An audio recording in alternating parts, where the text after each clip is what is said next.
You guys are listening to the Jordan Garber Now podcast on Apple Podcasts, Google Podcasts, and Spotify.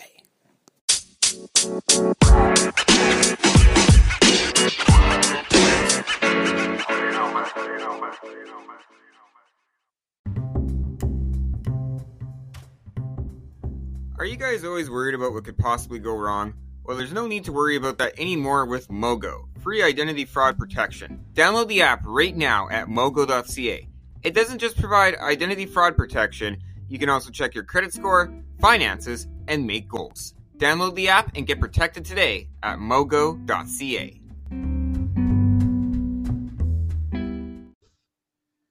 All right, guys, we have Danny Duggan here on the Jordan Garber Now news update for November 30th, and he is promoting CWE Livestream, a great event online to all CWE fans across the world. First of all, reflecting on the whole entire history of the company, all to this big event. You're going to have a lot of global viewership. How much are you looking forward to that?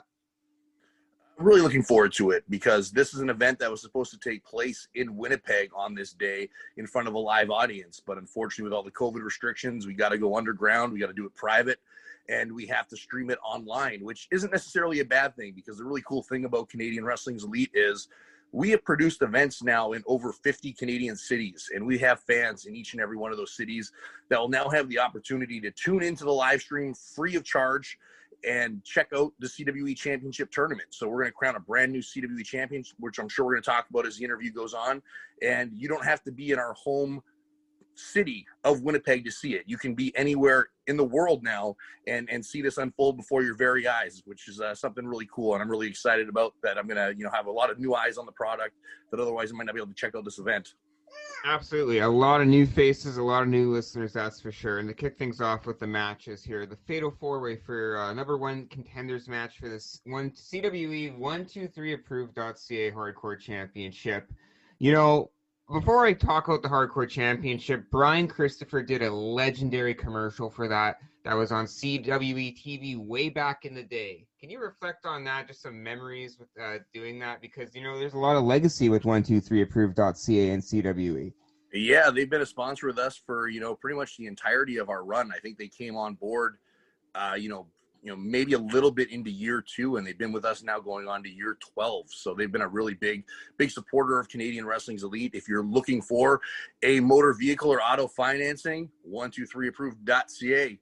They'll take care of you. But it's funny you mentioned that commercial. I just came across that the other day for the first time in years. And that's a legendary commercial, even just within the circle of the boys on the road. We like to bring it up and laugh sometimes. It's so outrageous. Hey, yo, it's me, Brian Christopher. And it's quite comical, and it's definitely fit with CWE at the time. And that title it's started off way back then. It was the Open Rules Championship, and then it got unified with the CWE Championship when we kind of stepped away from that, and then it came back as the 123 approved.ca TV Championship. And Mike Mission, who's actually in this number one contenders match, was able to rip that away from Tommy Lee Curtis, who was champion at the time, and rechristen it the Hardcore Championship. And now here in 2020, Canadian Strong Style, Rob Stardom holds that title.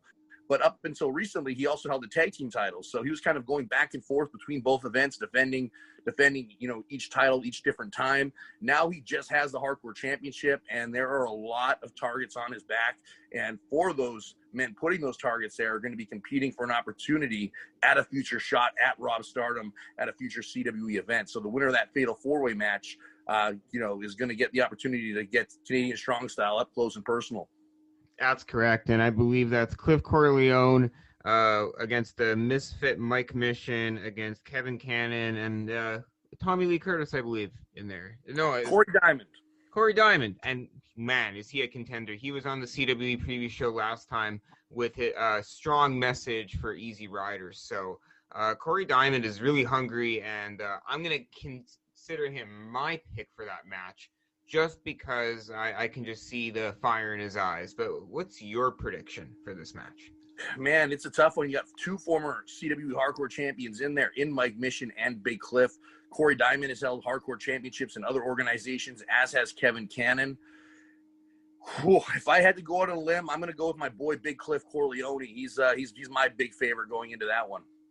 Absolutely. He does have a size advantage, but Corey Diamond, in my opinion, does have that psychology. And Cliff Coyle has a lot of experience as well, but the only way we can find out is tuning in live to CWE live online stream. And there's going to be a triple threat match. It's two titles are going to be crowned, two new champions. Kind of before we go into this match, talk about the legacy of these titles and how important it is for the winners of these matches to be crowned the new champion, because it's not just any Canadian wrestling title, it's a Canadian Wrestling Elite Championship. Yeah, it's 2020, and I'm sure we'll say it over and over again as it's just been such a strange time, and because of that, going into the spring tour, which is supposed to be our anniversary tour, ROH star, the Horror King, Vincent, he was the CWE champion, and the CWE Canadian Unified Junior Heavyweight Champion was the Zombie Princess Jimmy Jacobs. So unfortunately, when COVID hit, the borders closed down shortly after that. They're both American citizens, so they legally can't travel up to Canada to compete. So we held off, and the CWE management gave them quite leniency. Normally, if you don't defend the title over a certain period of time, there's going to be, calls for question if that title needs to be stripped or vacated. Given the circumstance, there was a lot of leniency given. And it wasn't up until, this past September, October, we decided, we got to get a new champion in there because it doesn't look like those borders are opening up anytime soon. And the great fans of Canadian wrestling deserve a champion that's going to be able to be live and be able to compete and defend that championship in front of them. And I think both those men as champions respect that and they understand that. And, the really cool thing about it is regardless of who comes out as a new champion on these events, whether it be the junior heavyweight champion or the CWE champion, both of those men, Vincent and Jimmy Jacobs, are guaranteed a rematch somewhere down the line when the borders do open up to have a claim at their championship. So whoever's going to walk away with the title, they're going to be celebrating one night, but they also got some big challenges ahead coming up in the future. Absolutely, and the contenders in that match are Bobby Collins, Roy Cheeks, and Tyler James. Tyler James is on the program, and I'm going to say Bobby Collins for this one. What do you think? Yeah, I think that's the safe money. He's a 3-time CWE Tag Team Champion. He's a former CWE TV Champion. Bobby Collins has been around since 1993, and he is the train that just keeps on giving. He will not slow down. He's going just as hard and just as aggressive as he was in day one. And, this is a really cool match. This was initially scheduled to be a suicidal 6-way with some different contenders in it. When this event was initially supposed to take place in front of a live audience, but due to some of the COVID restrictions and just to keep safety measures in place, the roster size has been downsized for this event, and half that match had to be taken out, unfortunately.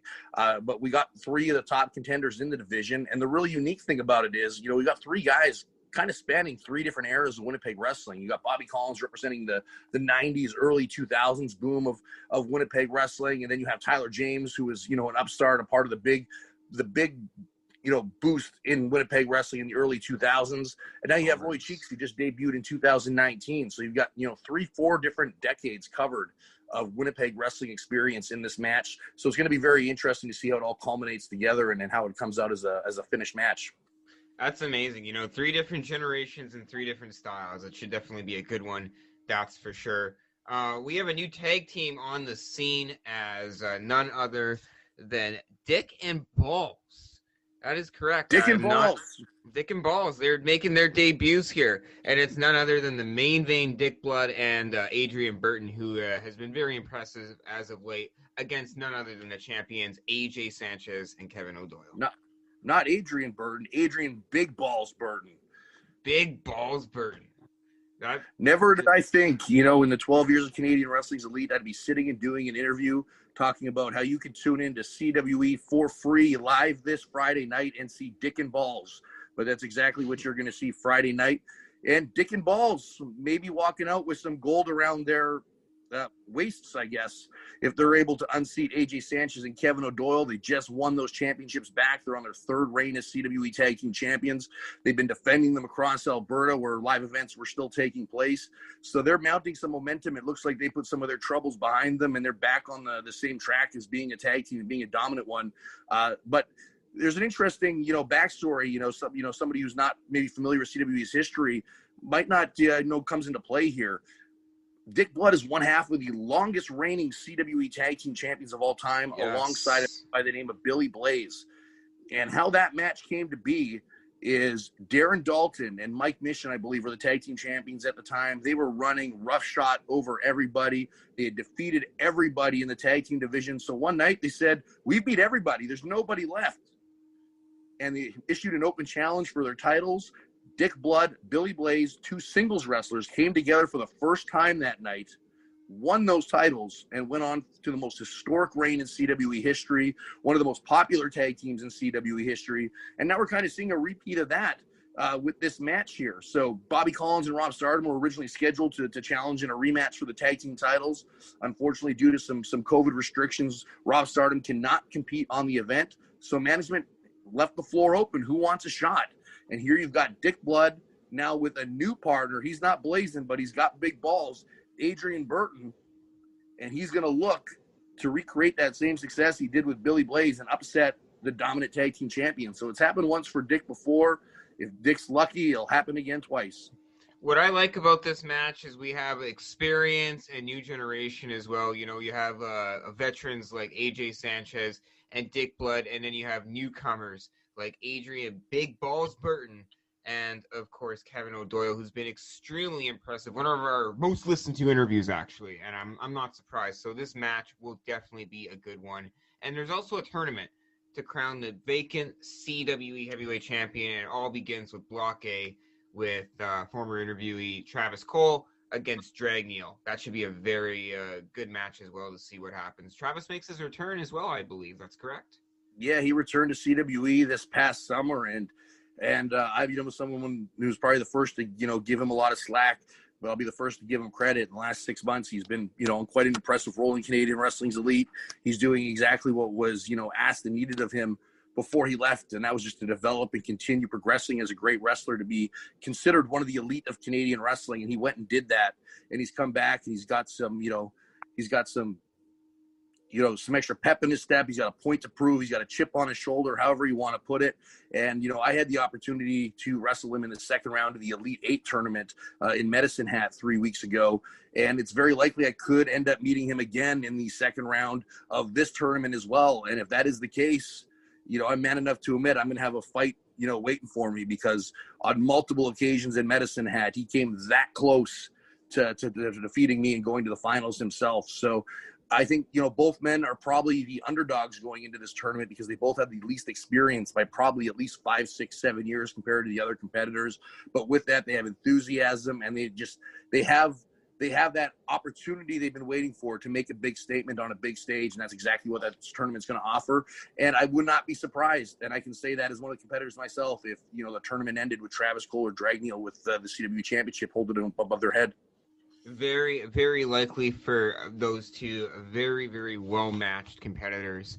And that brings me into your match against Jordan Garber Now interviewee Jack Jesus, Tommy Lee Curtis in Block A as well. This guy, he's ready. I can just tell. You have a big match ahead of you. What are you going to do going into this? Just go out there and fight for my life, man. This is the end of the road for Hotshot Danny Duggan. This is probably the last opportunity I'm going to get in CWE for at least a considerable amount of time if I don't make it count. It's been a tough 2020. I've come up short in some very big matches, and nobody knows that better than me, because I have to go home and I have to live with that guilt and that regret of what I should have done or what I didn't do. And Tommy Lee Curtis is kind of coming back with the same idea. He left CWE about a year ago since we last seen him.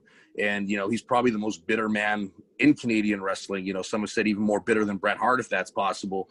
But he is kind of like the Bret Hart of Westman, Manitoba, so it all makes sense.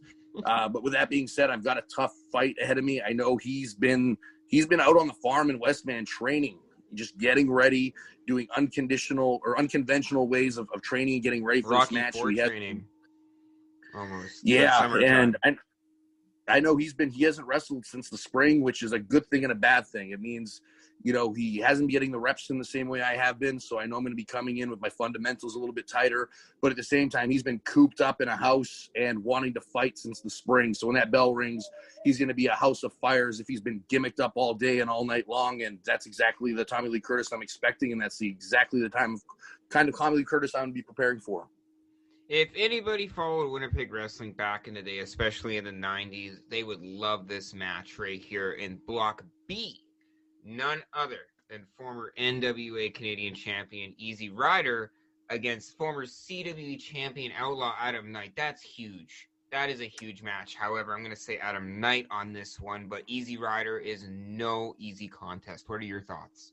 Man, you want to talk about a dream match for Manitoba wrestling fans. This might be a dream match they didn't even know they wanted until they heard it. Now people are really excited that it's happening because when you think Easy Rider, you think Adam Knight. You almost take for granted those names because we've been so blessed to have two great veterans as talented and as accomplished as them in this territory for the last 25, 30 years. So you think Easy Rider, Adam Knight, I see them all the time. But you've never really seen them in the same place, nor in the same ring in over 20 years. So they've both made a huge name for themselves for various organizations, CWE included.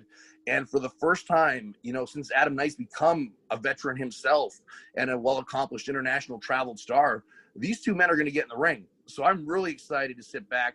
And I'm very glad I don't have either one of these men in the first round, but it's a reality I could have one of them further down the line in the finals. But this is going to be a hard-hitting match. You're not getting two technically sound wrestlers, and that's not because they're not capable. They're incredibly well-sound technical wrestlers. But you're not getting two athletic, high-flying athletes in there. You're not getting two young upstarts. You're getting two grizzled, tough, mean men who you would not want to run into in a back alley. You don't want to be caught accidentally talking to his girl at the bar because they will smash your face down your throat. And that's exactly what both men are capable of. I've been on the receiving end of that many times by Adam Knight. And, just based on that alone, I've never had the honor of getting in the ring and competing against Easy Rider. So just solely based on my experience getting my own ass kicked by Adam Knight as severely as I have over the years, I'm going to have to go with Adam Knight as well in this one. I remember when he was CWE champion and his reign was almost unstoppable for a very, very long amount of time. Yeah, and that all started with me, man. That all started with destroying Hotshot Danny Duggan and going undefeated for 2 years after that and winning that CWE championship. And he's never, he had one rematch after losing that title, and since then he hasn't been in the title picture. So this is what Adam Knight's been waiting for. He's just been sitting on the sidelines, breaking skulls as he get called upon to do so, but he's been waiting for something to sink his teeth into. And unfortunately for Easy Rider, that's going to be him on Friday night. And last but not least, Johnny Devine, Honey Badger, who will be on the show in the future, our big name for the month, against none other than the Zombie Killer Mental. That Western Canadian wrestling fans, that reminds me so much of like Stampede Wrestling in itself back in the day. This match is going to be a classic. What are your thoughts? I'm going to say Johnny Devine. I've been saying, for, pretty much the entirety of my career when I do an interview that the wrestlers in Canada are highly underappreciated, undervalued, underestimated. And this match will back that up because if anyone anywhere in the world tunes into this, you're going to see two of the very best Canadian wrestlers of all time. And I hope and pray that my match isn't right before or right after these guys, and I can take a few minutes between my preparation for my match and my stretching and getting ready to watch this. And if I don't, I'll definitely be making it a first priority when the tournament is done, because this will be a wrestling classic. You've got two 25-year veterans who have traveled the world, wrestled on national television, have competed with the major organizations. This will be a true wrestling classic. If you are a pure wrestling fan, it doesn't get better than this, and that's exactly what I am, and I'm really excited to see it. And I know very well, depending on who wins this match, there's a good chance whoever wins this match you're going to see in the finals, because these are two of the cream of the crop in Western Canada, if not all. I shouldn't say not if, only all of Canada, if not North America. These two are the best of the best, and whoever gets them following this match, they're going to have a tough ride for them. Definitely. CWE live online stream. It is free. However, donations are strongly encouraged. Where can people, send in some money to help you and your organization out? Yeah, like you mentioned, so it's free. We're putting it on the Facebook page because, Canadian Wrestling's elite, just like everybody else. We're like our friends, our family, our fans. Times are tough right now. Not everyone's able to work. Not everyone's able to generate an income, and that goes for CWE as well. So if you're not in a financial position to enjoy the show, we want you to still be able to do so. We don't want you to feel like you're left out. You're just a part of the team, and you have supported us when you can. So please tune in for free. join the show, enjoy it, interact with the other viewers, and let's all have some magic on Friday night. But like you mentioned, we are accepting donations. If you are in a position to do so, if you're still working, you're financially okay to do so, and you appreciate the entertainment that's being put forward in front of you on that evening, you can make a donation, DannyDuggan@gmail.com. That's e-transfer or PayPal, and that goes directly to the company pot to help compensate the wrestlers that are performing on the event, as well as help the company, recoup some of the costs from the, dozen or so canceled events over the last few months as we keep trying to keep this thing alive and floating and going into 2021. So we're really striving to keep Canadian wrestling alive, and we'd love to have you a part of the ride. And, no matter how or little or not at all support you can offer, we want you here with us. So please join us Friday night.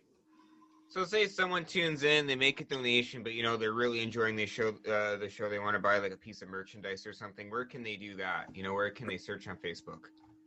You can go to prowrestlingtees.com/CWE Canada. There's some individual wrestler shirts on there. There's the CWE shirt on there. Or go to Facebook and type in Hot Shots Retro Rewind, and you'll get my wrestling collectibles page. There's some CWE authentic merchandise on there, as well as all kinds of collectibles from WWF, WWE, ECW, WCW, Japan, Ring of Honor, you name it, it's all on there. So if you're looking for some wrestling merchandise for yourself or for your loved ones these holidays, go check out Hot Shots Retro Rewind or prowrestlingtees.com/CWE Canada. Also, for our non-pro wrestling listeners, if they're still watching this, they can still check out Hot Shots Retro Rewind and Collectibles, because they also sell comic books among all those non-wrestling related things as well. So yeah, everyone. We started to get a little bit of that stuff in as well. So yeah, definitely come check us out. Keep supporting.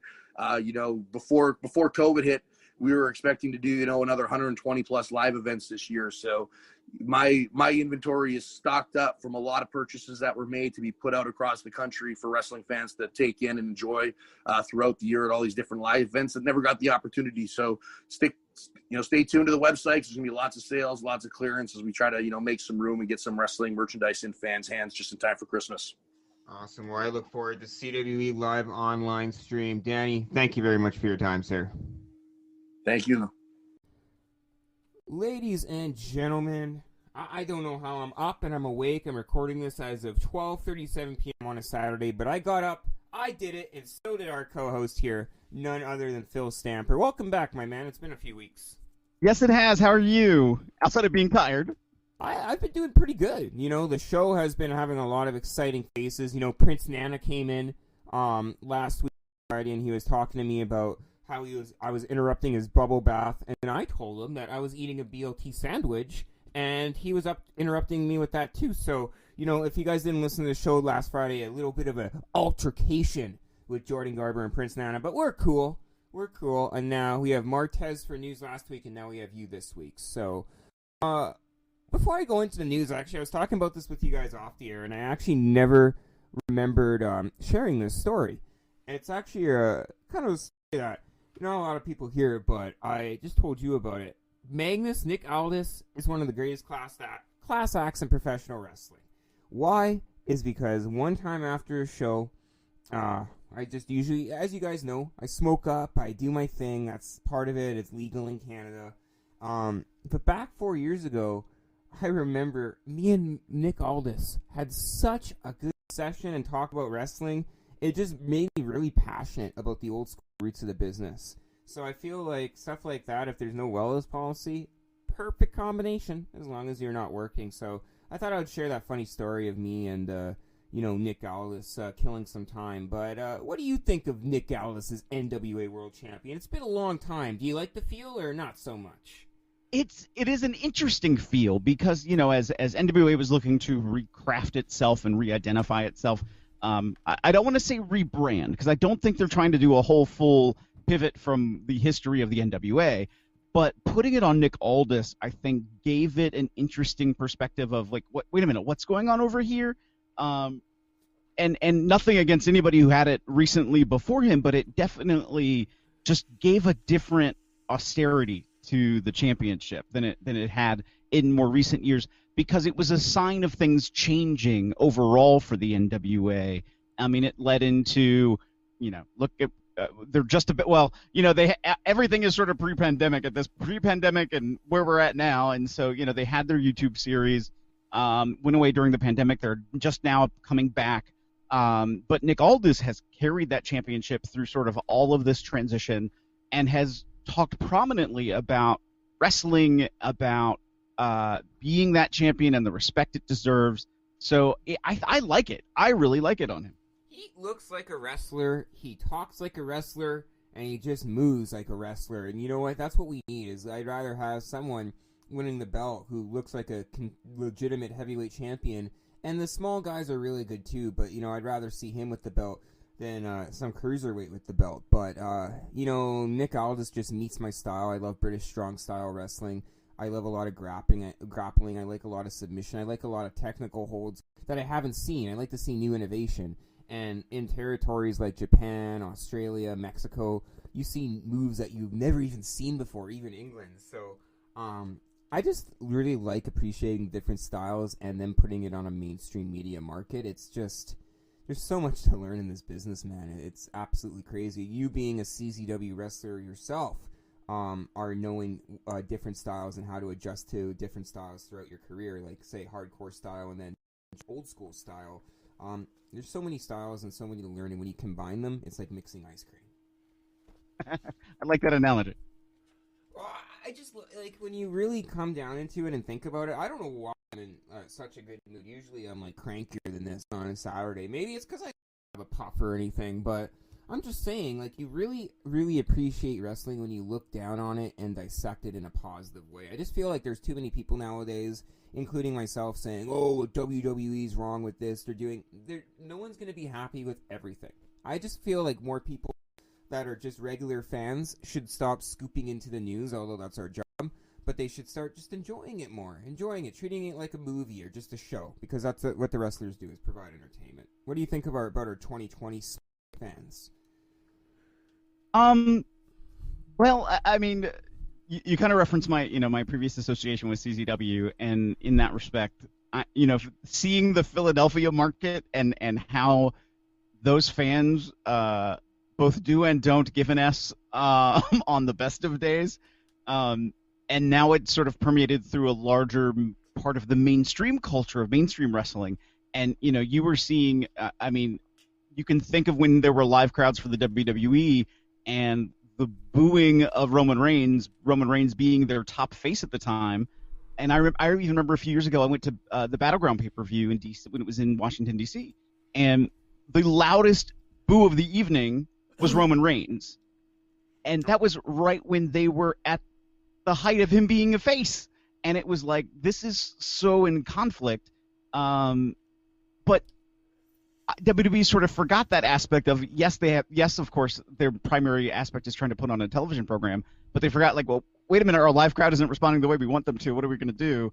Oh, we'll fix it in post, forgetting that, a live crowd of millions of people is watching at the same time. You can't really fix that.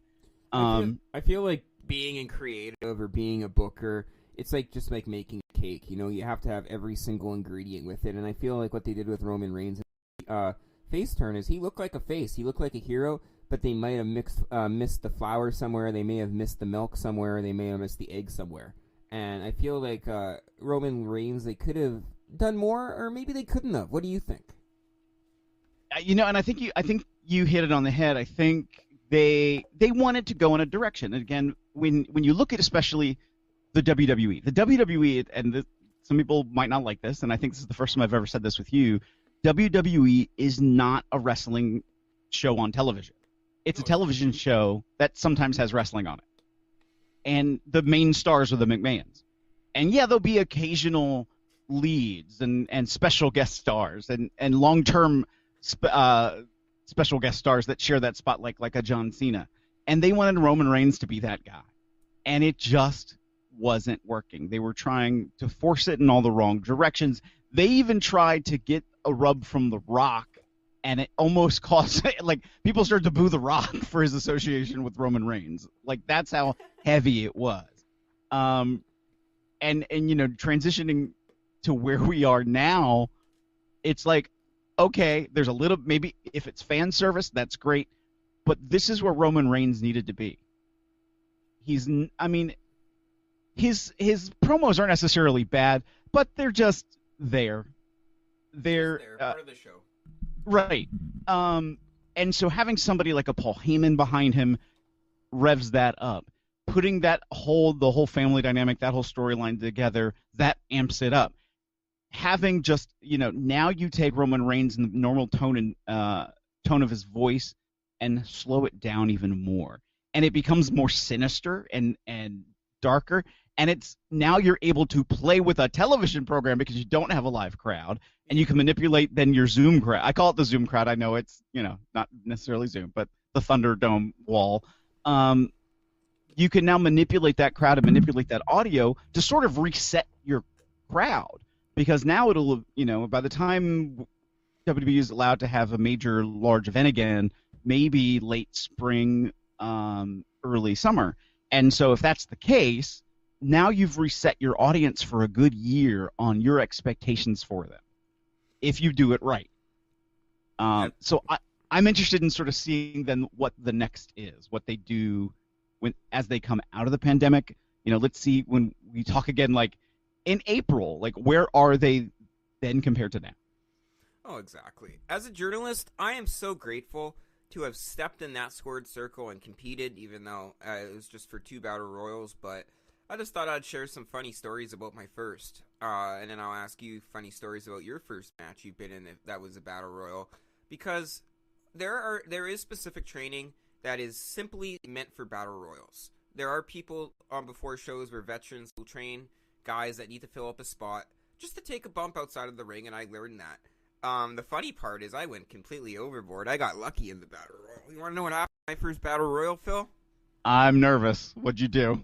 Jordan Garber runs in. I give everyone a stone cold stunner. I think it was like 4 guys. Stone cold stunner. I'm going crazy. And then out of nowhere, I take a choke slam for the world's strongest Canadian, Tyler Colton. And then I take, what else do I take? I take a fireman's carry. And then I think before I took all that, I'm not even trained. The guys in the corner, I go for a drop kick. Corner drop kick. I just fucking hurt my back so bad.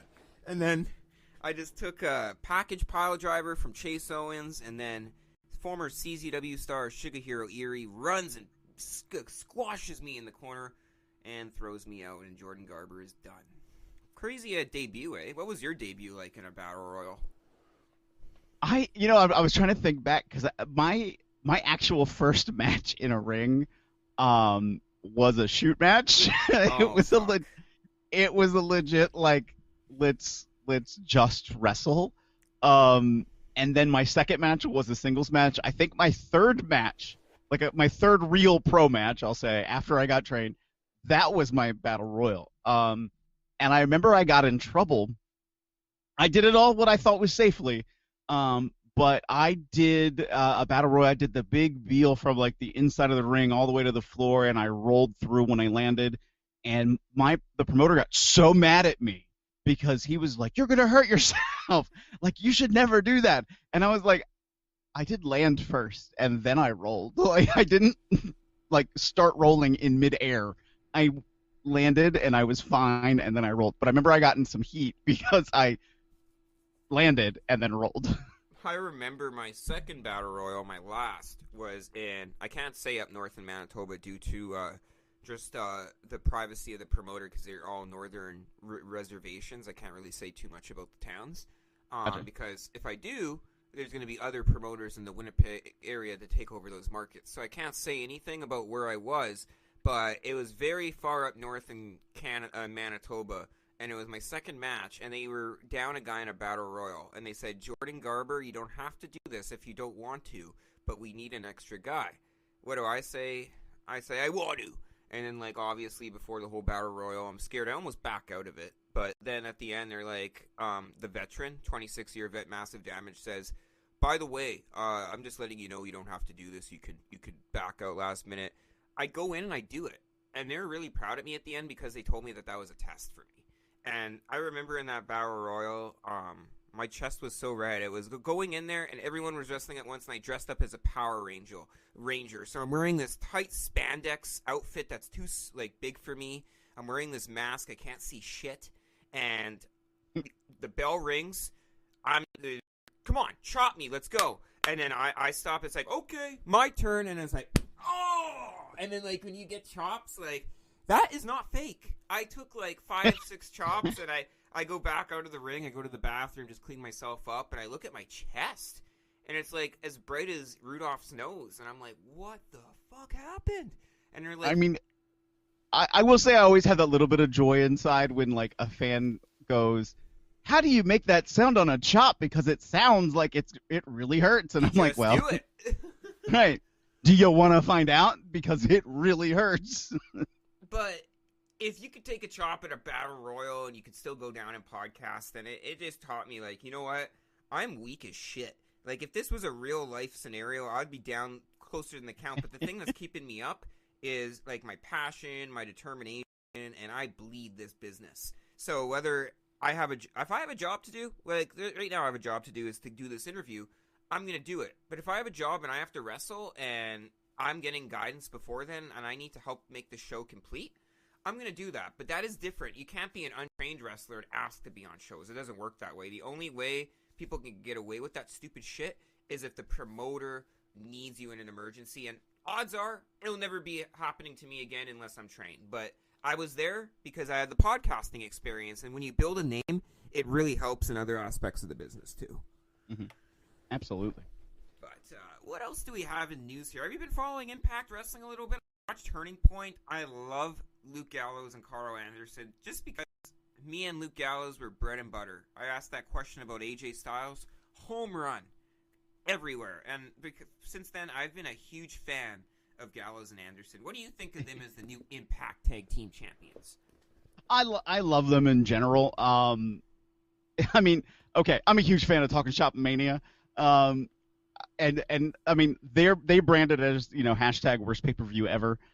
And I am absolutely in love with it. I want to see it succeed as its weird, quirky, unique brand identity.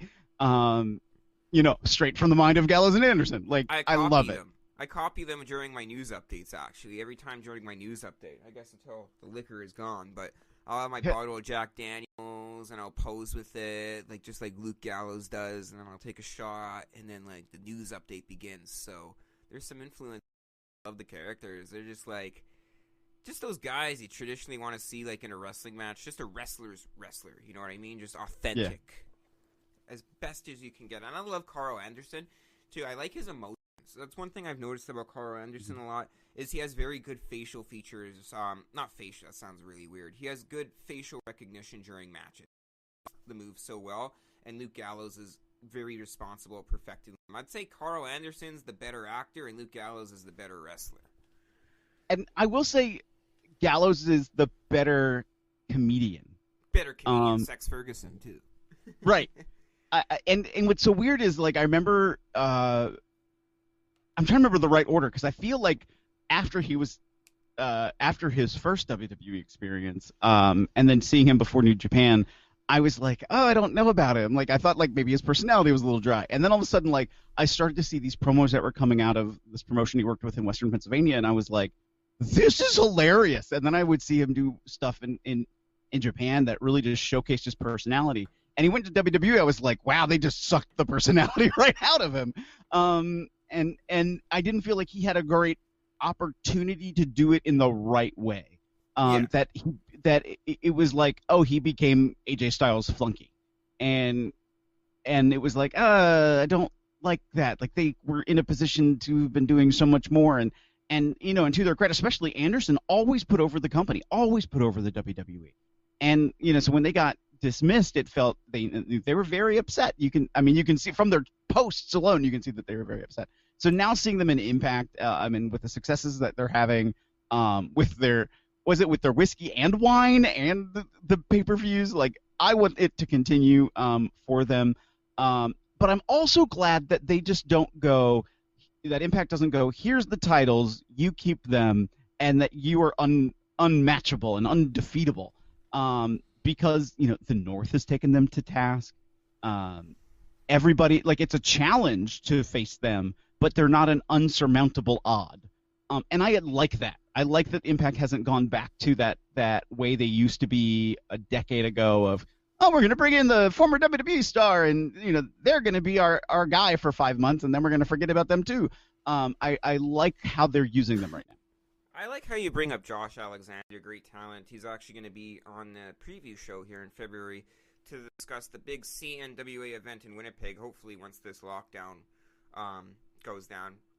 Knock on wood. With Manitobans right now, it's not looking good, though, because we are having, still 300 cases every day. And I really want that February show to go, because if it's on, Josh Alexander will be on. So I'm not going to guarantee him be on the program, but February there may be a special preview with him. And I like him. He looks like a real wrestler's wrestler. Not just a pro wrestler, but he has kind of like that amateur wrestling feel, too, with his earmuffs. I just think it's a really good character, and he's a hard worker. I give him and, is it Ethan Page? Headgear, not earmuffs. What the hell are they?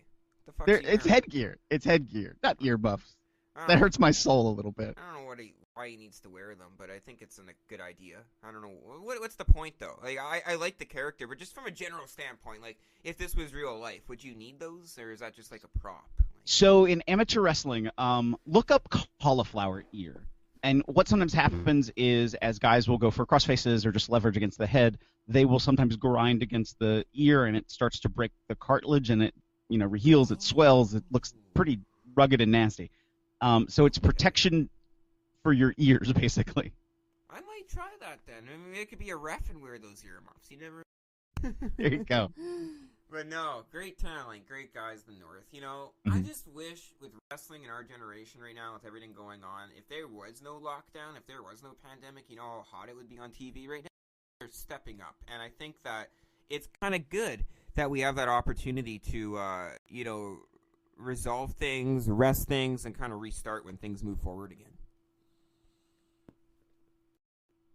Is wrestling still running in your area right now? How are the pandemic? How are the limitations in your part of town? So it's different by state. And in my area, I mean, I live in Maryland on the East Coast. In Maryland, DC, and Virginia, which are two of my closest states, there has been no event since the pandemic started. Man, you have the Orioles that were terrible, and now you guys have no events. I'm just kidding. Yeah. It's funny, but no, I'm a Maryland guy, and I despise the Orioles, and I despise the Redskins, who I grew up with, but I'm a huge fan of the Washington Nationals and a huge fan of the Baltimore Ravens. So, I can trade off a little bit. I love the Ravens. Ravens are a good team. I remember Ray Lewis, right in his defensive days. That guy was a fucking monster. One of the greatest athletes in the state of Maryland, but Maryland Championship Wrestling. You had some experience there, didn't you? Oh yeah, I'm still there. I'm still their general manager. We unfortunately we just lost a key member of our roster, a long-term member of the wrestling community here in the Maryland area, Bruiser. And so we just had a live streaming. Well, I don't want to say it was wasn't live, because we sort of prepackaged stuff, and people were sending messages of hope, because we were filming it in the hopes that it would boost his spirits, not really realizing how close things were to his passing. He unfortunately passed away from leukemia. So we put it out there, and it was so great to hear different members of the wrestling community, not just our own roster, but members of the roster like Adam Cole sent in a video to talk up and give good wishes to Bruiser and his family. We showed matches from Bruiser's past. We had new matches. Even brand new matches, a brand new MCW Heavyweight Championship match, and out of that, well, the champion won, but we have a new champion. And so I would advise anybody who wants to go back and see that to go to MCW Pro Wrestling's Facebook page at MCW Pro Wrestling and check out and watch the live stream or the previous stream, because it's already there, and take a look.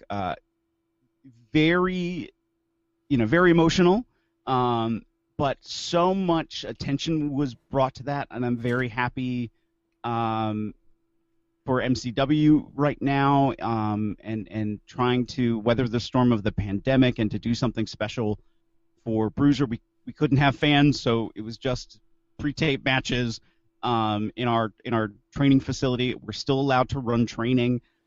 which is great. We're doing safety protocols. Everybody has a mask on. We've moved days around for training so that we would try to move to, if somebody should get sick, there's more time for something to develop if there was an exposure incident. And so everybody's taken good measures to keep themselves safe.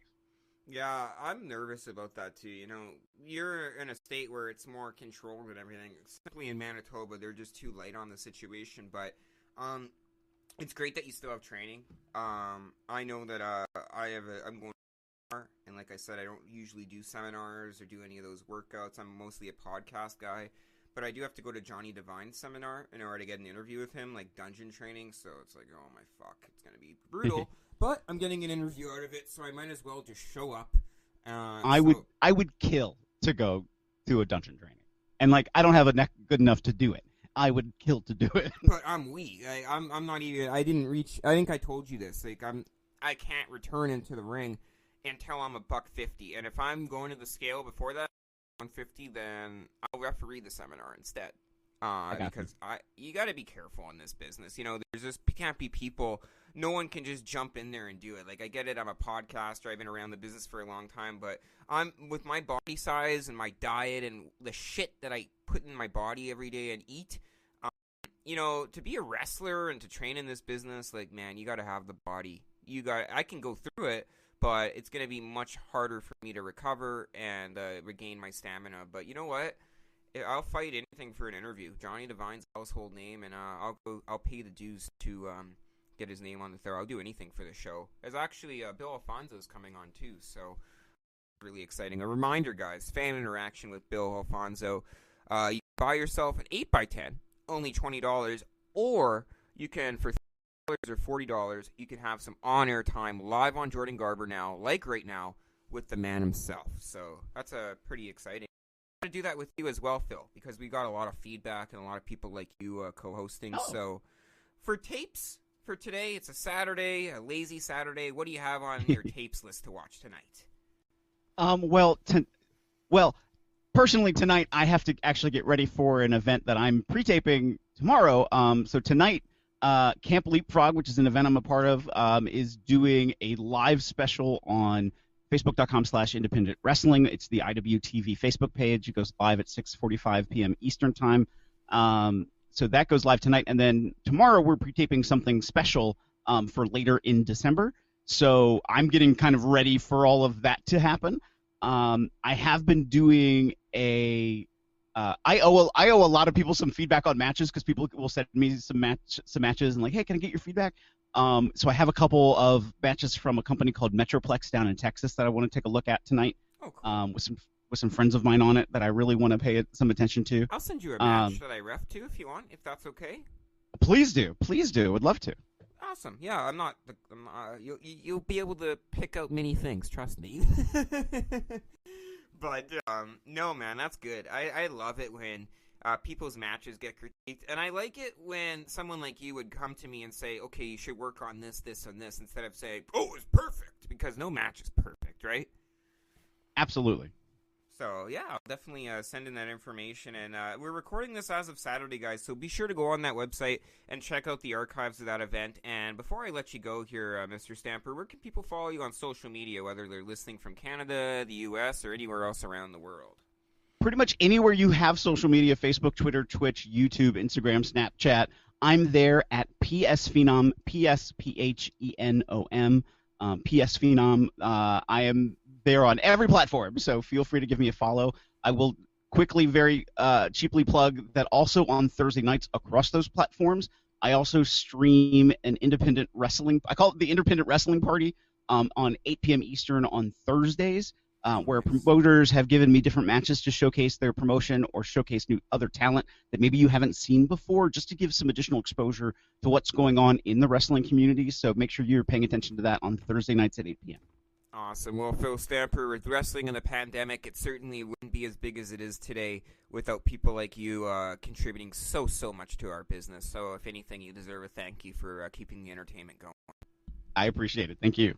Not a problem. Phil Stamper, everybody, on the Garber Now podcast. Ladies and gentlemen, this is Jordan Garber Now on VOCNation.com, and I am here with former TNA star and former world champion, none other than Magnus. How are you doing today, sir? I'm good. How are you?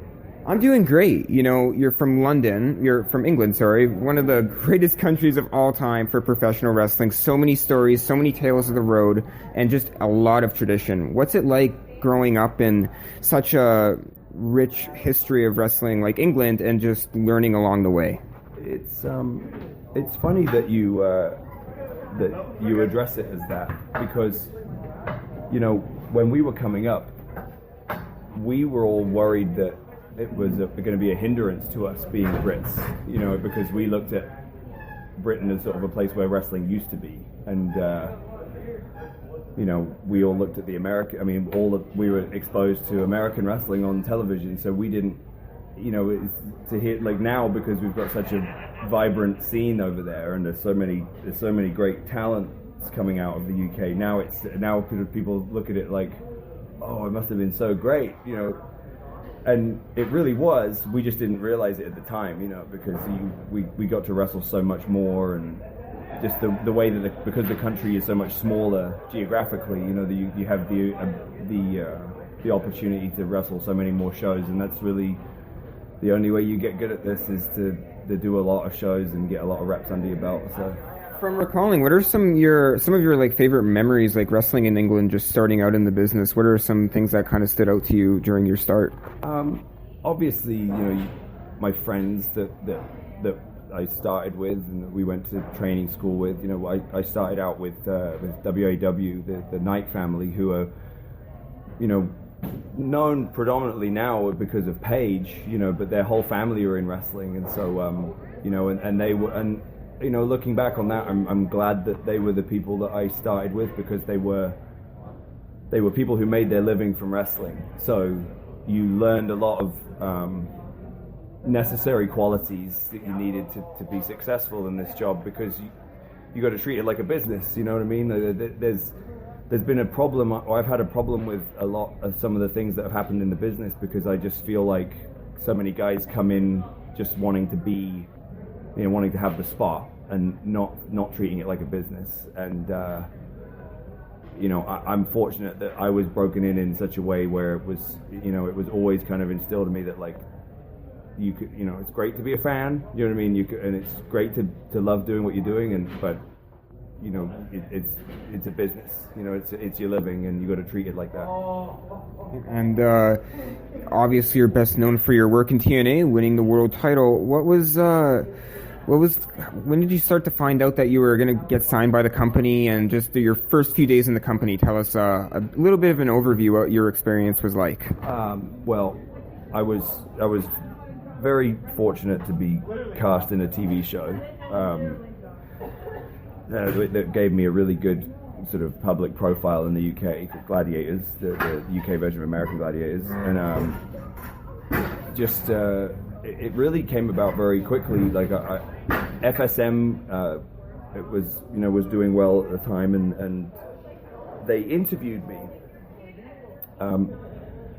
and just James Denton, who was the editor at that time, we emailed back and forth, and I forget exactly how it happened, but he saw enough, from my emails where he was kind of like, you've got, quite a good writer, would you think about doing a column? And I was actually thinking about, trying to push him for that. So we developed a relationship right away, and they gave me a great amount of coverage, and then after that I started writing a column for him, and that particular issue happened to be the first time that a TNA guy was on the cover, which was AJ Styles, and so Dixie and TNA were very, that obviously they wanted to see it, and they were very pleased that for the first time a non-WWE talent was on the cover.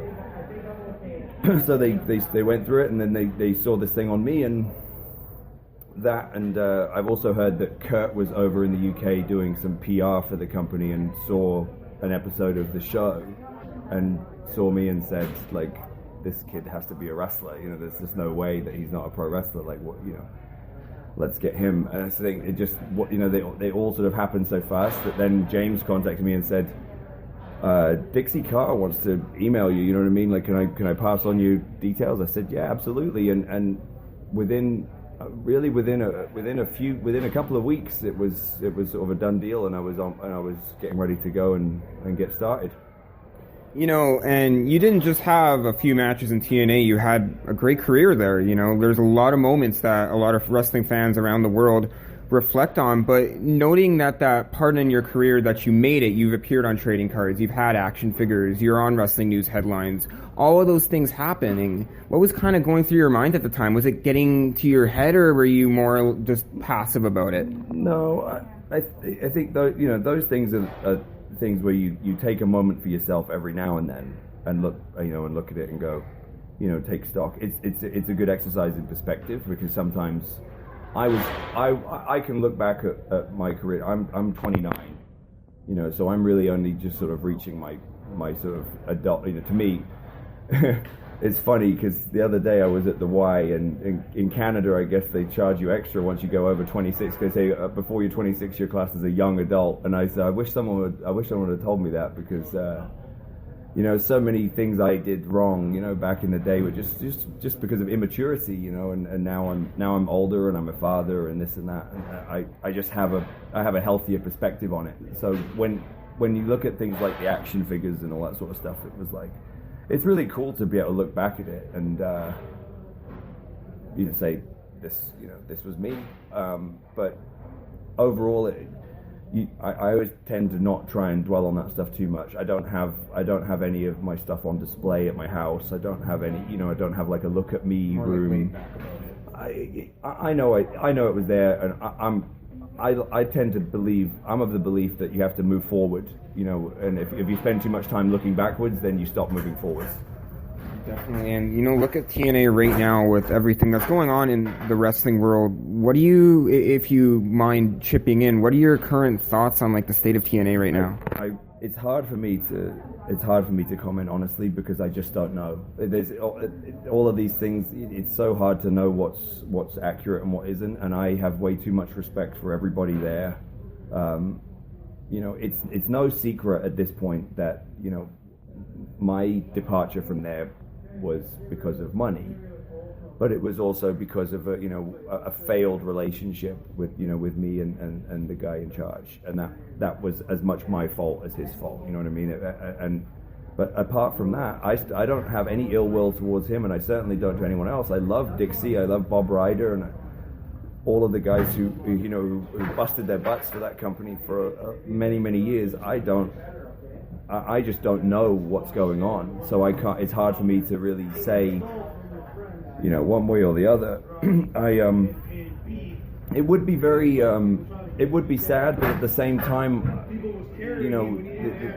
if it's not gonna be in a good place, then it may be a better thing to maybe, if they get acquired by WWE, I don't know if it would be the worst thing in the world, because if they're going to cease operating, at least they could live forever on the network, and they would have a good legacy. But I don't know. I just don't know what's going on. I just I hope everybody there is enjoying themselves, and I just hope that whatever happens, they can resolve it, and everybody can still make money. And moving ahead, you are the current Global Force Wrestling top dog. You're the champion. What's everything going like for you now, in just everything, life outside of wrestling, Global Force Wrestling, and everything else going on? Is there anything you want to plug? Tell us your experience with Global Force Wrestling, and we'll wrap it up. Yeah. Well, GFW is a very, very much a startup. They're embryonic, is the term I like to use. And Jeff is not gonna he's not gonna rush into anything, and he's way too experienced and knowledgeable to do anything before it was absolutely ready. I may concede that it might have been a little soon to sort of do the angle with TNA. Had it been up to me, I perhaps would not have done that. But that's I'm not in charge. I'm not paid to think. I'm a wrestler. And after my TNA run, it really that whole stuff really came about by coincidence. It wasn't like I sort of left and to go to Global Force or whatever, because I mean this in the nicest possible way. There really wasn't anything to go to. They were a startup company, but I told Jeff, I'll do whatever I need. Of course I'll work for you. Do you know what I mean? I'll help you out. And then we did the TV tapings in Vegas, which were phenomenal. I had no idea. Like he said, you're going to win. You'll be the champion. I said, okay, fantastic. You know what I mean? Thanks. It's just business. He obviously just decided that I was the most suitable candidate, I guess. Maybe because of the UK. Like I don't need to sit here and really sort of trumpet like how, like my sort of my stock. But the reality is, that I've seen it for myself. Like I've seen the figures, and I had a positive impact on TNA's UK numbers. From when I got there, and you can even see them from after I, departed. So I'm not suggesting that it's all because of me, but there's enough there for me to know, especially from the discussions we've had with UK networks and some of the things that I've been, involved with, for Jeff. That I understand where I'm a decent asset for a company. So, in the meantime, I just, I go and work and I do what I can, and then as far as like wrestling goes, I'm available. I have other ventures that we're working on. We've been working for like over almost a year on a fully online interactive fitness course that's aimed at new mothers, and that we've designed with some partners, and Mickey will be the face of it, obviously, having been having had a child, and that sort of got back into great shape. And so we're really excited about the launch of that. We've really got high hopes for that when it comes out in the next couple of months. I've got my book, The Superstar Body. I'm working on another now, which is going to be more about recipes and stuff like that. But it's going to be it will be a charity based. The portions of the book will go to to charities around hunger and things like that. So that's another thing. We just moved to Florida. We've just got a 5-acre horse farm, and we're going to be doing stables, and we want to do therapy horses and things like that for disadvantaged kids. So, and on top of that, I'm a father. I have a 2-year-old. That's a full-time job, and so we just stay on the grind, man. We just stay on the hustle and just see what we can get. Definitely. Well, I'd like to thank you very much for being on Jordan Garber Now on VOCNation.com. Really enjoyed your stories, and hopefully there's a lot more of you to come in the wrestling world. Thank you. Ladies and gentlemen, the Jordan Garber Now podcast is back with none other than legendary Canadian wrestling announcer Mark the Shark DiCarlo. Mark, welcome to the show. How are you doing, my man? I'm good, Jordan. Thanks a lot for having me on your world-famous podcast, and for everybody listening around the world via whatever mode of downloadable stream you're listening to. It is absolutely my pleasure to join the man, Jordan Garber, on your podcast today. Absolutely. And, the first time I heard of you, Mark, was when I was on the Northern Death Tour in February with Tony Candela with all the Alberta guys like KB6 and Lumberjack Larry Woods, I believe, and Phoenix and Massive Damage, all these great talent that I did wrestling shows with. I pretty much lived with for 2 or 3 weeks during that time in February, and I learned a lot about you. I was a big fan of was it Win Column Sports? Is that correct? It was, no, it was actually, it was Sunday Night Showdown on the SNS radio network. That was after my long stint in Stampede Wrestling. And you had a stint in Stampede as well. So I first heard about you when I was following all the news in Monster Pro Wrestling and Real Canadian Wrestling but kind of Right. reflect back on humble beginnings with Stampede Wrestling. What kind of work were you doing for them? Were you announcing for them? What other things were you doing? Well, initially I was not announcing. I was what we call heel manager, Mark the Shark DiCarlo, and I had a heel faction that was called the Shark Tank, and we had many, to steal a line from the legendary Bruce Hart, we had many nefarious members of the Shark Tank. I think in total over the years there must have been about 30 members of the Shark Tank, not all at one time, but we had various members. I think the original members were Dirty Duke Durango and the late great Tiger Khan.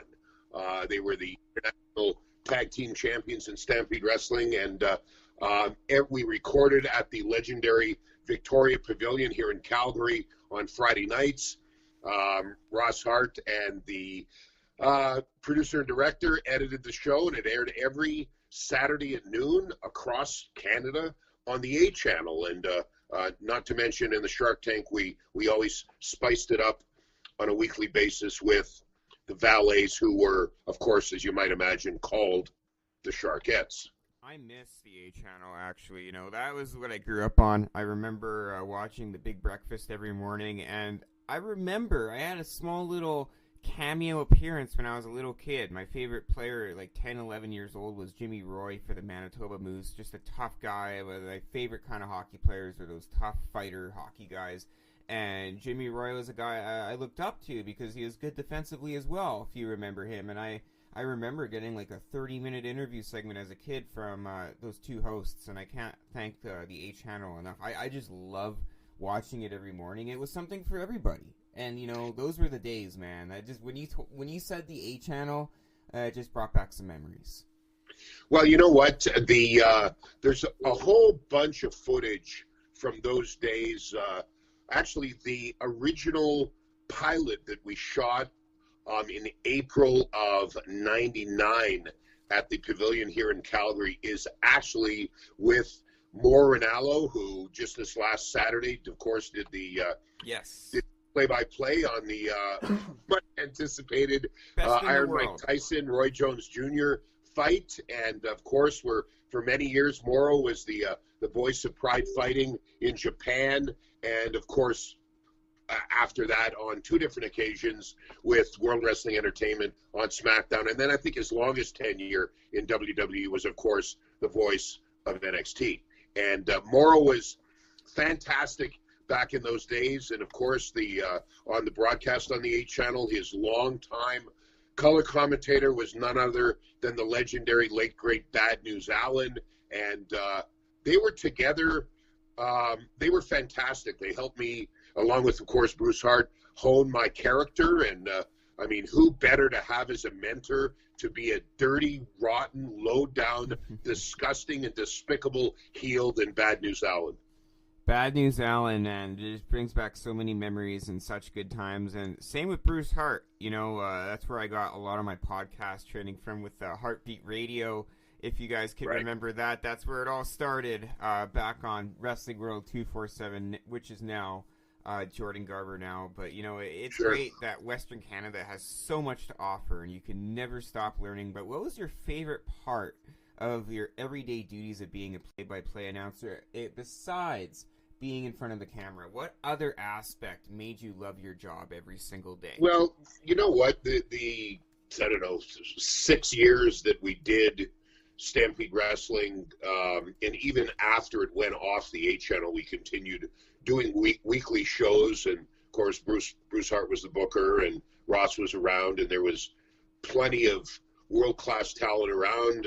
Honey Badger Johnny Devine, who, by the way, will be part of the CWE free live stream event this Friday night from the CWE championship tournament for the heavyweight title, of course, because it had to be vacated with COVID and the border being closed by Ring of Honor's Vincent. So the title is up for grabs this Friday night. 8 men. Divine is in it. And getting back to your original question, Jordan, Divine and so many others were part of our original roster, graduates of the dungeon from late 97, early 98, that everybody was on that show, and a lot of them gained national prominence.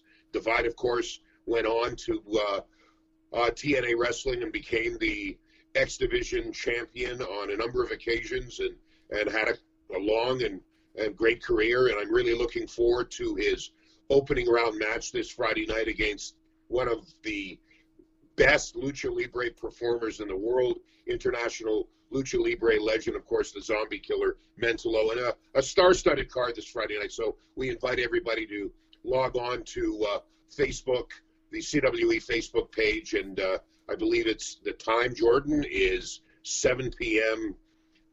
Manitoba time. So Central. yeah, 7 p.m. Central time. So I'm really looking forward to that. But after years of heel managing and Stampede Wrestling and dealing with a lot of great talent in and out of the ring and the production of the show, later on, after a couple of years off, I got into various promotions, including Extreme Canadian Championship Wrestling out of Vancouver, and Western Canadian Extreme Wrestling out of Calgary. Worked a little bit with Massive Damage and Monster Pro, and a little bit with Steven Styles and the Boys and Real Canadian Wrestling. In the last few years, I've settled in, and I've really enjoyed my time with Canadian Wrestling's Elite, which of course is Canada's only national touring wrestling company. And of course, not much touring now that the lockdown has occurred in a number of markets, but no live wrestling shows at this point, which was really a shame because we had some great shows lined up. Last week was supposed to be Thursday night at Grand Prairie, Friday in Red Deer, Saturday right here in Calgary. But it is what it is, and we want everybody to stay safe. We want the fans to stay safe, and we invite everybody to check out Canadian Wrestling's Elite free live stream this Friday night. The 8-man single elimination tournament for the CWE Heavyweight Championship. The Hardcore Championship will be on the line. We're going to declare a new Canadian Unified Junior Heavyweight Champion. And if that's not enough, and frankly we don't think it is, the Canadian Wrestling's Elite Tag Team Championship will be on the line as well. And, CWE is, in my humble opinion, living by the moniker that old school is still cool. It is family friendly. The boys and girls don't swear on the microphone. It's athletic. It's high impact. It's hard hitting. It is, for somebody that grew up in the old AWA out of the Midwest with Vern Gagne and Greg Gagne and Jumpin' Jim Brenzel and Bobby the Brain Heenan and the Crusher and the Bruiser and Baron Von Raschke and so on and so forth. 15 years old, doing the ring announcing for the nefarious cage match main event between the Crusher and Mad Dog Vachon. So as you can tell, Jordan, and I'm sure your listeners can, I'm not going to divulge my age, but I've been around for decades in professional wrestling, and CWE is classy, it's well done, and the talent that the office brings in for the shows is second to none. And I've been having a really good time, and haven't done much play-by-play in a number of years, but did a lot of it for a lot of years for various former promotions, and I'm really looking forward to Friday night once again, doing some play-by-play for a great show, and having various color commentators on the broadcast who will actually be the wrestlers in the show. So I'm really looking forward to Friday night.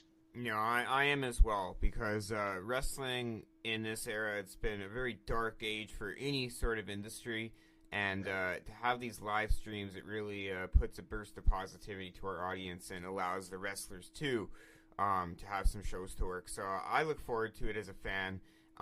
You guys can check out the official CWE preview already on the news update on YouTube. And you said you're play-by-play announcing the live stream, is that correct? Well, some would call it play-by-playing. Others would call it the shark and biting everything that is happening in front of his eyes and I will give my opinion, Jordan, whether you want it or not. So it'll be colorful. It'll be over the top.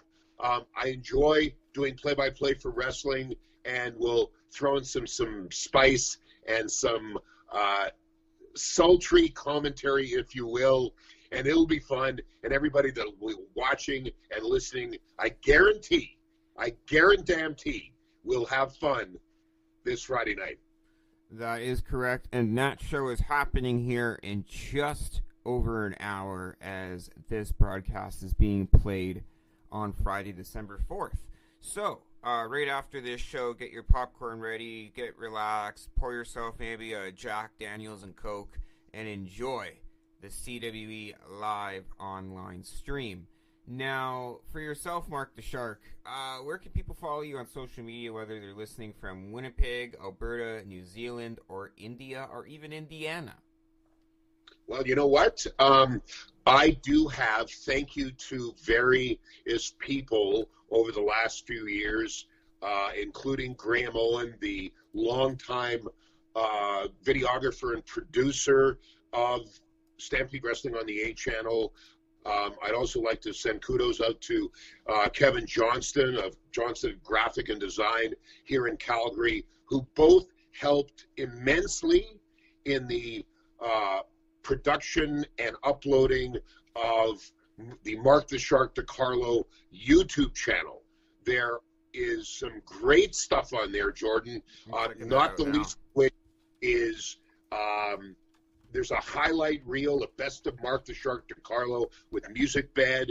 It's fantastic, and it leads into, it's about a 9-minute piece amongst other stuff, but it leads into that first show that we did on the 8 channel in April of '99 at the legendary Stampede Pavilion. We had so many former stars on that show, Bad News Al and the Great Gamma. We actually had, God rest his soul, the late, great, long-time legendary voice of not only Stampede Wrestling, but of course the Calgary Flames. Waylon Eddie Whalen was in the ring sending out kudos to the fans and the wrestlers, and he spoke. And then sitting ringside was Stu and Helen Hart. They both spoke on the microphone.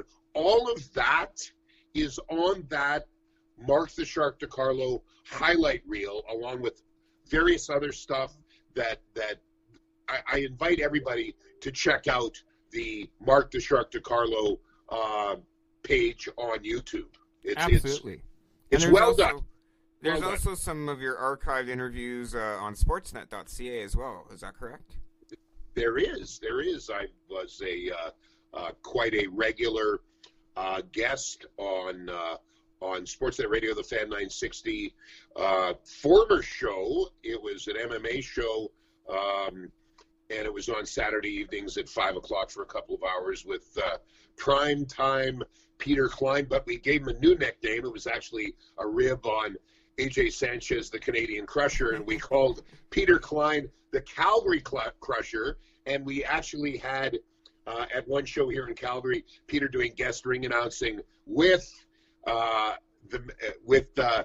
Sanchez in the match, and needless to say, AJ got the best of Peter Klein that night, and it was quite funny. But so that show was on for quite some time, and it's up on the Sportsnet.ca archives as well. Awesome. Well, Mark the Shark DeCarlo, thank you very much for everything you gave to the professional wrestling and MMA industry, and thank you so much as well for being on the Jordan Garber Now podcast. I hope you have a great day and stay safe out there.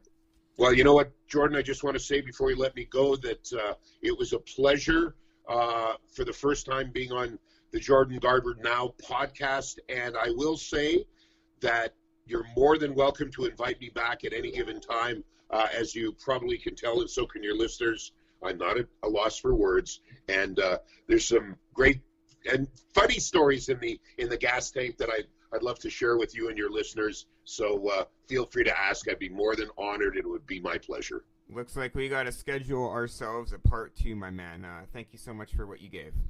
My pleasure.